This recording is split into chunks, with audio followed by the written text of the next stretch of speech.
The night was cold and quiet in Harlan's Bluff, a small town tucked deep in the Appalachian Mountains where nothing much ever happened after dark. Dr. Marcus Mac Calloway was sitting in his old wooden chair behind the clinic desk when the sky outside turned white, not the soft white of lightning, but a hard, burning white that lit up every tree and every rock on the hillside like it was the middle of the day. He stood up fast, knocking his coffee mug to the floor, and walked to the window with his eyes narrowed. Something had come down in the woods behind his property, something big. He could see an orange glow through the pine trees, and a low vibration move through the floor beneath. His boots, not an earthquake, not thunder, but something steady and mechanical and completely wrong. Mac did not panic. He had not panicked in 30 years, not since his army days in the mountains of Afghanistan where the air smelled like dust and blood and things that had no good names. He simply walked to the closet, pulled out his old trauma bag, checked that it was fully stocked, and grabbed his flashlight. His neighbor Deputy Lena Marsh would have told him to call the fire department and stay inside, and she would have been right, but Mac was already out the back door before that thought even finished forming in his head. The woods were dense and the ground was wet from 2 days of autumn rain. Dead leaves stuck to his boots as he pushed through the trees, following the orange glow and a smell that was not wood smoke and not engine fuel, not any fuel he had ever come across. It was sharp and almost sweet, like ozone mixed with something floral and strange. He heard the hissing first, a long, steady hiss like pressure escaping a broken valve, and then he pushed through the last stand of pines and stopped. The ship was enormous, or what was left of it was enormous, a long black vessel, sleek as a blade, buried nose first into the hillside at a steep angle. One side was crushed and torn wide open, and from the tier came that orange glow and that strange sweet smell. Pipes and tubes inside the hull were venting gas into the cold air, and the whole structure groaned and ticked under the stress of the impact. Mac stood still for exactly 3 seconds. He had always given himself 3 seconds to read a scene before moving, a habit from his army days, and then he walked forward. The tear in the hull was wide enough to climb through. He got his flashlight up, ducked his head, and went inside. The interior was dark except for the faint orange glow of failing lights along the floor. The walls were covered in shapes and panels that meant nothing to him. The floor slanted sharply toward the nose of the ship and everything loose had piled up there. Broken equipment, shattered containers, things he could not begin to name. And then his flashlight found her. She was on the floor near what looked like a command seat, tall, maybe 6.5 feet when standing, with 4 arms, 2 folded close to her body and 2 stretched out flat on the tilted floor. Her skin was a deep blue-gray, almost metallic in the flashlight beam, and her face was sharp-featured under a cracked helmet. She wore armor that was split and torn across the left side of her chest, and from that crack came a dark, steady wetness that was not red but deep violet. Mac crossed to her in 4 steps. She moved. One of her upper hands shot up and grabbed his wrist with a grip that was genuinely impressive for someone bleeding out on the floor of a wrecked ship. Her eyes opened and they were gold, bright gold, and they locked onto him with something between fury and raw alarm. "Do not," she said, and her voice was a strange doubled sound, like 2 voices slightly out of sync. "Do not touch. I am sovereign." "I hear you," Mac said, already working her hand off his wrist with a gentle but firm pressure. "But right now you are bleeding, so we can sort out rank in a minute."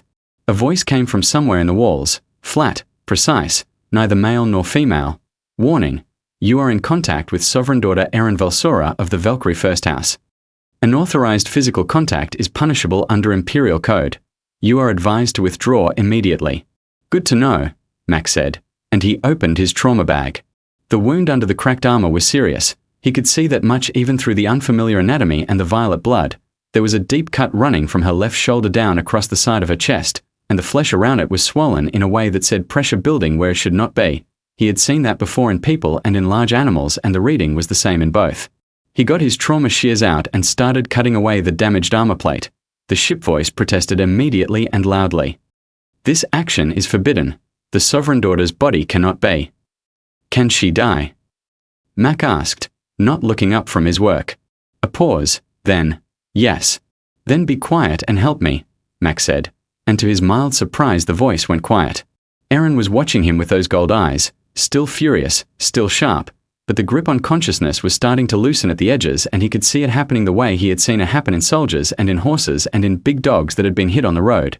That moment when the body starts making decisions the mind has not agreed to yet. "Stay with me," Mac told her, the same 2 words he had always used, with every patient, in every condition. "I need you awake for a few more minutes." She said something in a language the ship did not translate, but her tone carried clearly enough. It was the tone of someone who had absolutely decided they were not going to show weakness in front of a stranger. Good, Max said, and he meant it, because conscious patients were better than unconscious ones on any planet. He worked fast, pressure dressing on the main bleed, built from the widest bandages he carried, a chest seal over the section of the wound that troubled him most, a tourniquet adapted for a limb that had one more joint than he was used to, but the basic principle was unchanged: stop the loss, protect the site. Keep the airway open. When Lena's voice crackled over his phone from outside the tree line. Mac, something hit the woods behind your place. I saw the light from my porch. What is going on? He had Erin's immediate bleeding under control and her breathing had settled into something he was willing to call acceptable. He picked up the phone with one hand and kept the other on his patient's wrist, feeling a double pulse that was strange and fast but present. I need your truck, Lena, back of the clinic, and I need you to not ask questions until morning. A long pause on the line. Mac, are you hurt? No. Is someone else hurt? Yes. Another pause, shorter this time. I'll be there in 3 minutes. Mac put the phone in his pocket and looked down at Erin. Her gold eyes were still open and still watching him with that exhausted, locked-down pride, and he said what he always said at the end of a first stabilization, to every patient regardless of species, because it was always true and patients always needed to hear true things. Worst part is over. Let's get you somewhere warm. The back of Lena's truck bounced hard on the dirt road, and Max sat in the truck bed with Erin's head resting on a folded horse blanket, one hand keeping pressure on the chest dressing and the other braced against the side panel. Erin had not lost consciousness, which was either a sign of remarkable physical strength or pure stubbornness. Max suspected it was both. Lena drove without asking questions the way she always did when Mac used that particular tone, the flat no-argument tone he had brought back from the army and never quite managed to leave behind.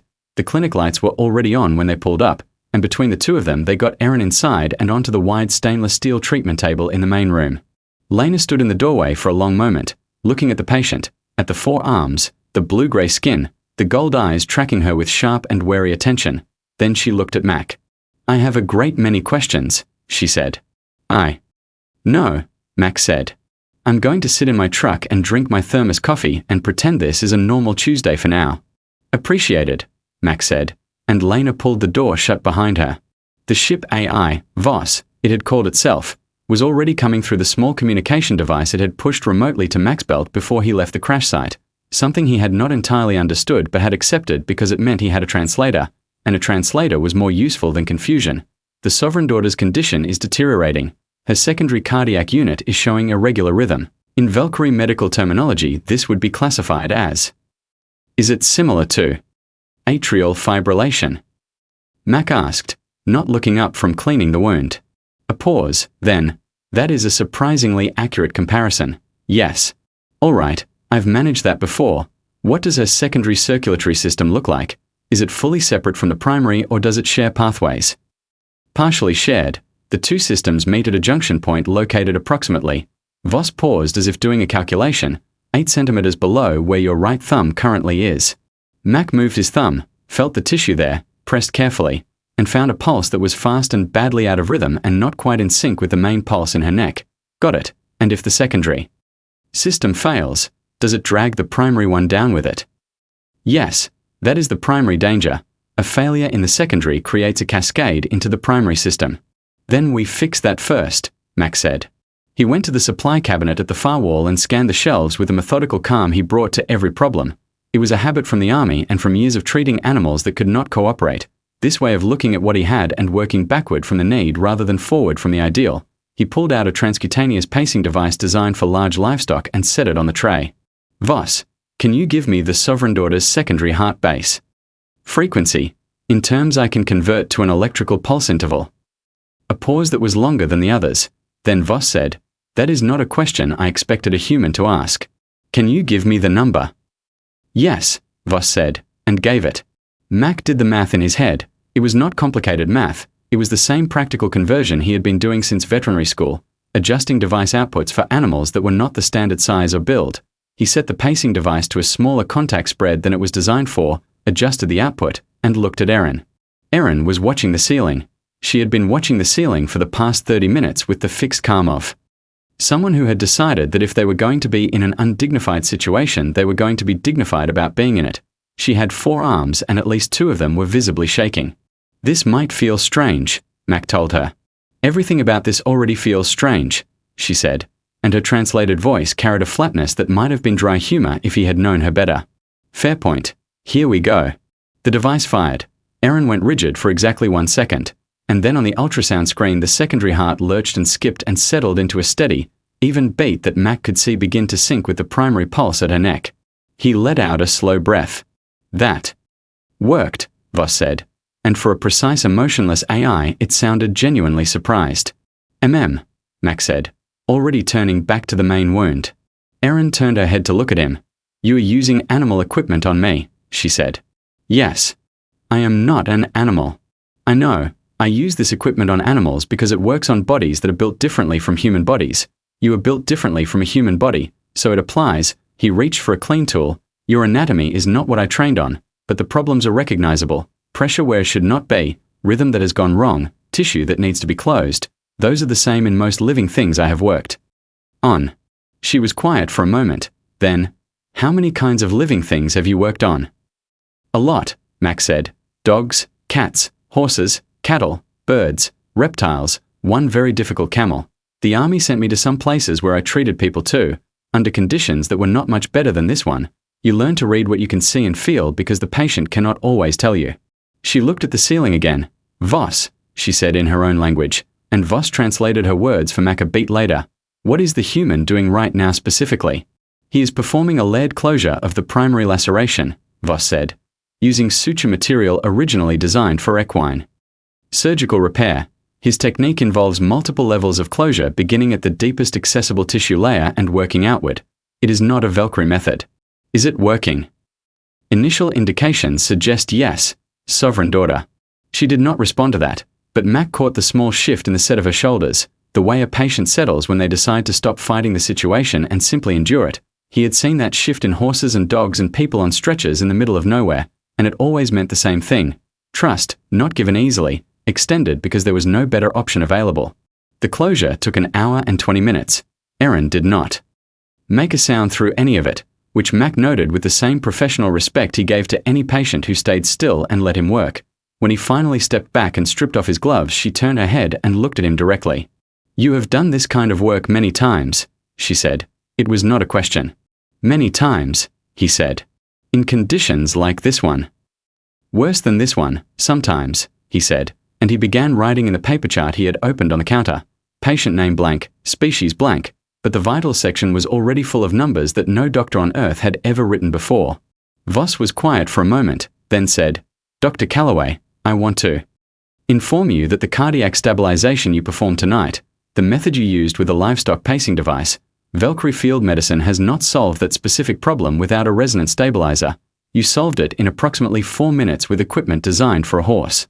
Mac looked up from his chart. Draft horse. They develop a similar secondary valve arrhythmia sometimes when they are under severe physical stress. The frequency conversion was straightforward once I had the baseline number from you. Voss did not respond immediately. Then, I will be recording everything you do from this point forward. That is fine, Mac said, and he went to put on another pot of coffee because it was past 3 in the morning and he was already running on empty and there was still a long night ahead of him and a patient on his table who was alive when she probably should not have been, which was the best possible way to end a very strange evening. By the 3rd day Erin could sit up on her own, which she made very clear she intended to do with or without Mac's approval, and by the 4th day she had moved herself from the steel treatment table to the wide padded recovery pen that Mac normally kept for post-surgical large animals, because the table was too narrow and she had simply relocated while Mac was outside feeding the chickens. He came back inside to find her sitting upright in the recovery pen, back straight, all 4 arms folded in the formal posture of authority that Voss had explained was a deliberate signal among Valkyrie. This space is more acceptable, she announced. It's a horse stall, Mac said. The dimensions are adequate. Glad you approve, Mac said, and he checked her chart without making any issue of the fact that she had moved herself, because making a big issue of things was not how Mac operated. She had moved herself, which meant she was stronger than yesterday, which was the only detail that mattered. Lena came by every morning with food and with the expression of a person who was managing something very unusual by being very practical about it. She brought a camping lantern, extra blankets, and soft foods that Mac had written out a list for, And on the second morning she left a paperback book about Appalachian wildflowers on the pen railing without saying anything about it. Erin looked at the book for a long time that first evening without touching it, and then on the third morning it was open on the floor beside her, which Mac noticed and did not mention. The food was the hardest part of the first week. Voss could provide a list of molecular compounds that Erin needed, proteins, certain minerals, specific lipid structures, but the list was not helpful when Mac was standing in his kitchen at 6. In the morning, looking at what he had available, he spent an hour on the phone with a nutritional biochemist he had gone to school with, framing the conversation very carefully as a theoretical problem, and another hour adapting what he learned to actual ingredients. The result was a dense preparation that smelled like something from the bottom of a forest, and which Erin ate without complaint, which Mac found genuinely admirable. A sovereign daughter on campaign does not refuse necessary nutrition because it is unpleasant, she said on the second feeding, setting the empty bowl on the floor with the same composure she brought to everything. Smart policy, Mac said. You sound surprised. Not surprised. Most of my patients fight me on the food part. What patients? Animals mostly. Some people. The people are usually more difficult. She looked at him with those gold eyes that were getting sharper every day as she recovered.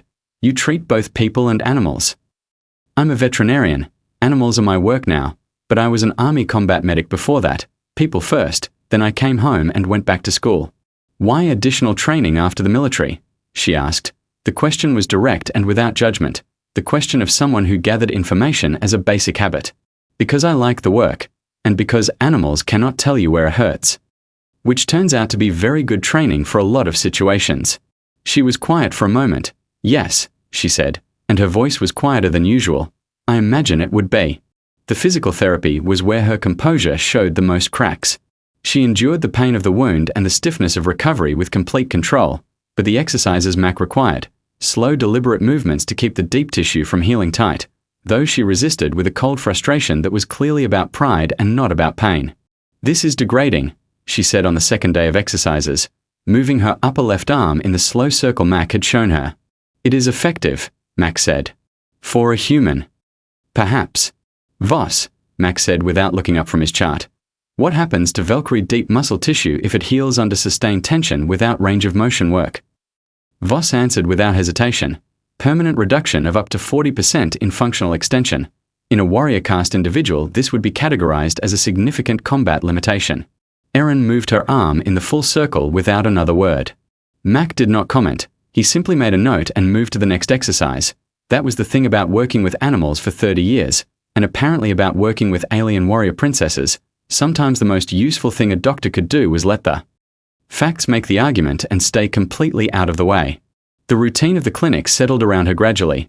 The early morning rounds, the medication checks, the meals, the exercises, the quiet evenings when Max sat at his desk writing notes and Erin sat in the recovery pen reading the wildflower book with a focused attention that suggested she treated everything she read as tactical intelligence.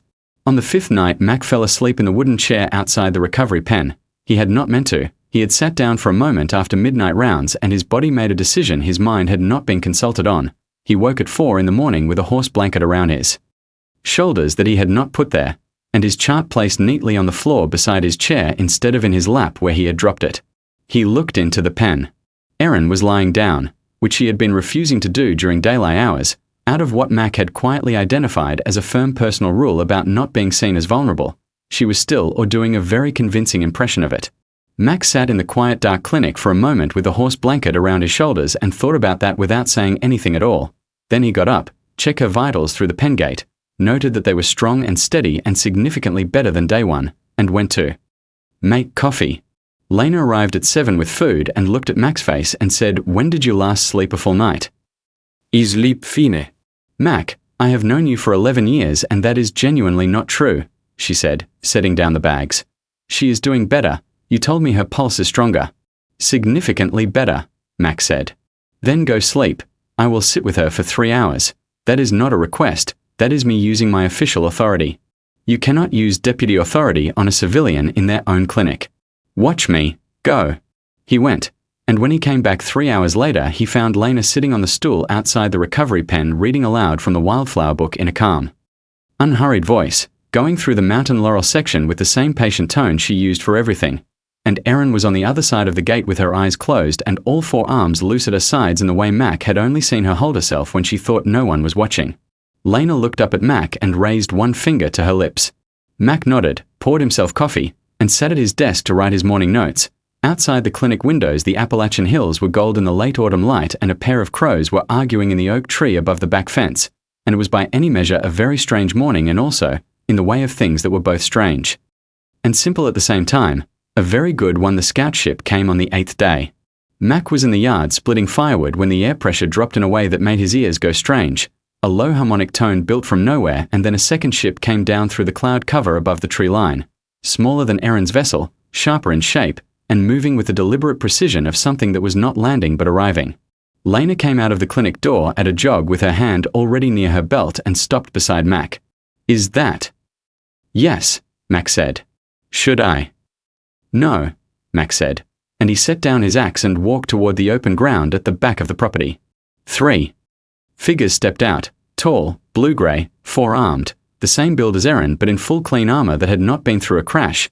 They moved with the coordinated ease of trained soldiers, and they were looking at Mac with the particular expression of people who had arrived expecting one situation and found a different one entirely. The one in front stepped forward and spoke, clipped, sharp words that the Voss device on Mac's belt translated a half-second behind. "Human, step away from this building. Tell us where the Sovereign Daughter is. Comply and you will not be harmed." "She is inside recovering," Mac said, "and she is not being moved until I clear her for it." The soldier looked at Mac the way people sometimes did when they had badly read a situation, with a sudden recalculation happening visibly behind their eyes.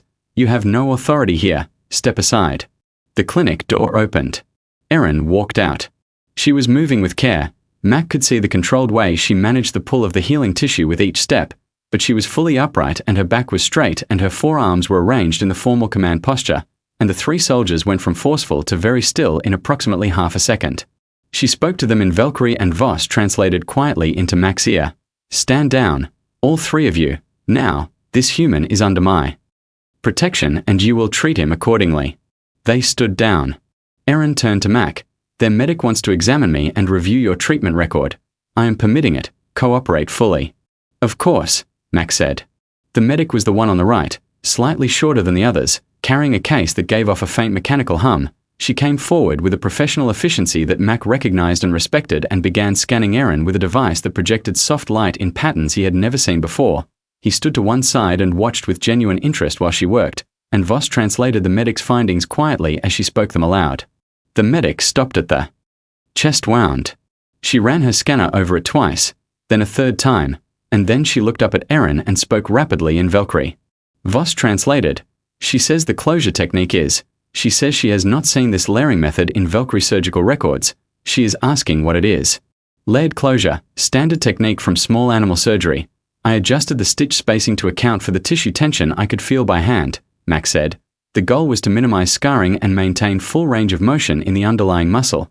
It takes longer, but the result holds better." Voss translated. The medic looked at Mac directly for the first time and said something short and precise. "She says this method is not Valkyrie, but the outcome is better than standard Valkyrie field closure would have produced under these conditions." "I'll take that," Mac said. Then the medic reached the section of her notes on the cardiac work. She scanned the area around Erin's secondary heart twice, then 3 times, then stood still with the scanner in her hand for a moment.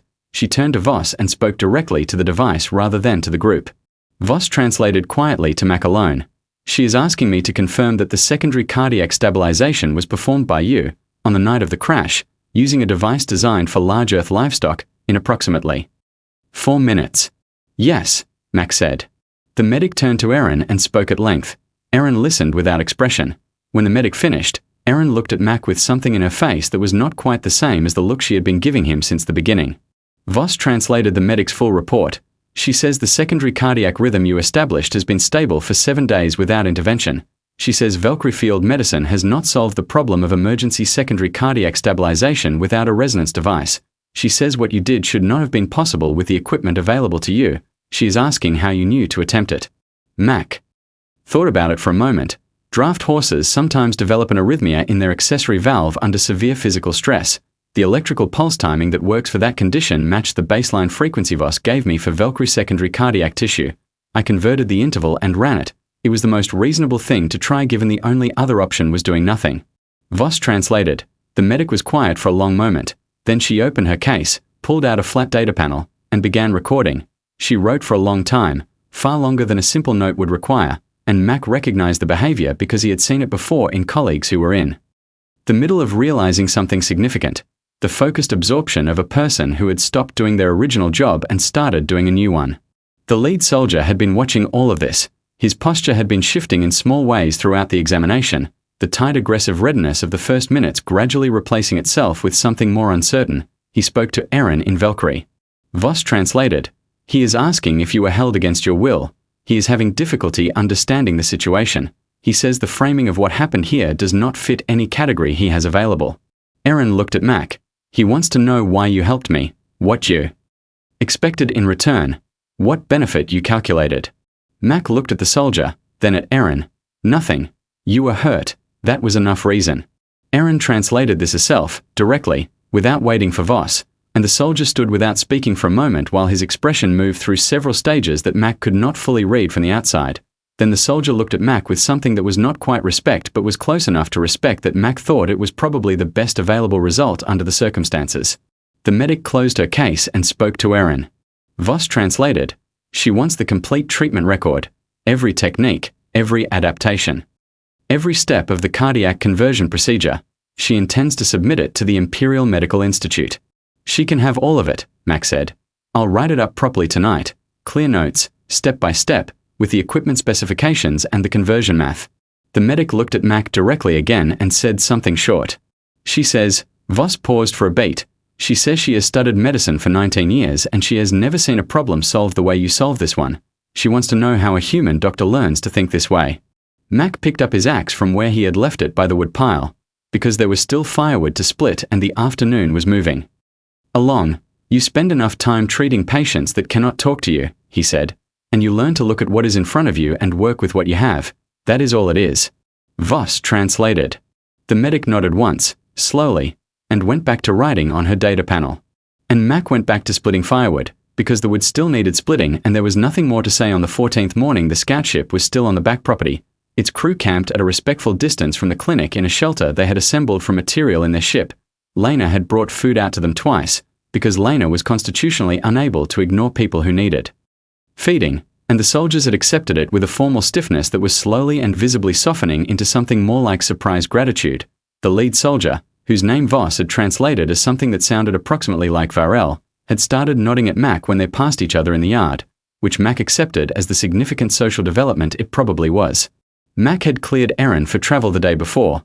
Her wound was healing cleanly with no signs of infection. Her secondary cardiac rhythm had been stable for 6 days without any intervention, and her range of motion was within the parameters he had set at the start of physical therapy. He had written it in her chart the way he wrote every clearance, in plain straightforward language with no extra words, and he had gone through the findings with Soren the medic, who had listened and asked precise questions and written more notes on her data panels than Mac had written in 3 years of clinic records. On the morning of the 14th day Mac came into the clinic before sunrise and found Erin standing at the window in clean armor that the soldiers had brought from the scout ship, watching the first light come up over the hills. She looked like herself in a way she had not looked since the crash, the careful authority back in the set of her shoulders and the arrangement of her forearms. And Mac felt the quiet particular satisfaction of a patient who was ready to go home. He had always liked this part. She heard him come in and turned. You reviewed my chart again last night, she said. I review every chart every night, Mac said, and put the coffee on. Voss told me, she said, and there was no accusation in it. It was simply an observation, a fact she had chosen to note. It also told me your total sleep hours for the past 2 weeks. I sleep fine. Voss disagrees. Voss is an AI and does not have a complete picture of the situation, Mac said.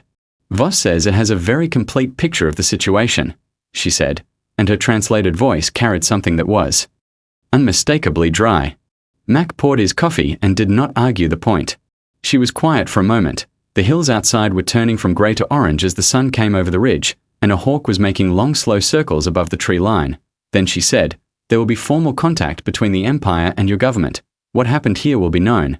It cannot be kept private and I would not want it to be. I figured, Mac said.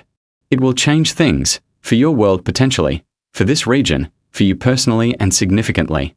Probably, Mac said. You do not seem troubled by that. Mac looked out the window at the hills. I have been through a few situations that changed my life in ways I did not expect, he said. You deal with them the way you deal with everything else, one step at a time, with what you have available. She looked at him for a moment with those gold eyes, and then she reached into the interior compartment of her armor and brought out a flat circular object about the size of Mac's open palm. It was deep black, and it carried a pattern on its surface that shifted when the light touched it in a way that was not a reflection but something built into the material itself. She held it out to him. This is a sovereign's mark, she said. Under imperial law it grants you and anyone traveling under your name protected status throughout all space under Valkyrie jurisdiction. It also means any request you make of any Valkyrie official must be received directly and considered in good faith. It has been issued perhaps 30 times in the recorded history of the Empire. Mac took it. It was heavier than it looked and warm in a way that did not come from her body heat. He turned it over once, twice, looking at the shifting pattern. Then he set it carefully on the counter beside his stethoscope. He went to his desk and opened the bottom drawer and took out a sheet of pale yellow paper, the same standard discharge form he had been using for 15 years, the same form he filled out for every patient who left his care. He sat down and wrote in his steady, unhurried handwriting, taking his time, and then he folded the sheet once and walked back and held it out to her. She took it, unfolded it, read it. The form said, patient name, Erin. Species, Valkyrie. Date of admission, late autumn, cold night, unreasonable hour. Presenting complaint, multiple traumatic injuries, secondary cardiac arrhythmia, and a considerable amount of resistance to treatment. Treatment provided, laceration repair, layered surgical closure, emergency cardiac stabilization, wound management and infection monitoring, physical therapy, adequate nutrition. One person who did not take any of the attitude personally. Prognosis, full. Recovery, patient demonstrated strong physical constitution and significant personal stubbornness, both of which are medically favorable indicators. Follow-up instructions, rest for a further 2 weeks minimum, continue range of motion exercises daily without exception, eat properly and do not skip meals on campaign, follow-up appointment not required but available upon request. And at the bottom of the form, in the small note section where Mac normally wrote things like owner advised to keep patient confined and calm for 7 days. Come back if it gets worse, Mac. Erin read the whole form once, then she read it again more slowly, and then she folded it with the same careful attention she had given to the Wildflower book every morning, smoothing the crease with one thumb, and she put it into the interior compartment of her armor, the same place the sovereign's mark had come from. She did not speak for a moment. The hawk outside was still circling, the coffee was ready, the clinic smelled of antiseptic and old wood and the particular quiet of early morning. The Empire will study what you did here, she said finally. There will be researchers and officials and people with questions for a very long time. Your name will be known in places you have never heard of and probably cannot imagine. I expect so, Mac said. You saved my life, she said, and she said it plainly, without difficulty, in a way that told Mac she had made a private decision at some point during the past 2 weeks to say it exactly like that when the moment came. Among my people a life debt is not a small or casual thing. I want you to understand that clearly. You don't owe me anything, Mac said. That is not how I work. I know, she said, and her translated voice carried something warm in it, something that her formal training and her rank and her considerable dignity were not quite managing to contain. That is precisely why I wanted you to hear it. She extended one of her upper hands. Mac shook it. The grip was as strong as it had been on the night he had first found her on the floor of the crashed ship, which pleased him as a medical observation more than almost anything else about the past 2 weeks. She walked out of the clinic. Mac stood at the window with his coffee and watched her cross the yard, watched the soldiers fall into their formal positions around her, watched her board the scout ship without looking back, watched the ship rise in a clean long arc above the tree line, turn into the high blue of the morning sky, and accelerate until it was a bright point of light and then no light at all and then only the sky, wide and cold and ordinary. Lena came through the back door with 2 cups of coffee, looked at the empty sky, and looked at Mac. So, she said. So, Mac said. What now? Mac picked up the sovereign's mark from the counter and turned it over once in his hand. It was still warm. Then he set it back down next to the stethoscope where it would stay until he figured out what to do with it. He picked up his coffee instead. Mrs. Pendleton's cat was due 4 days ago, he said. I should go check if she has had her kittens yet. Lena handed him the second coffee and looked at him for a long moment with the expression of someone who had known him for a long time and had made peace with most of it. "You are the strangest person I have ever met in my entire life." "Probably," Max said. And he finished his coffee and got his bag and went to work.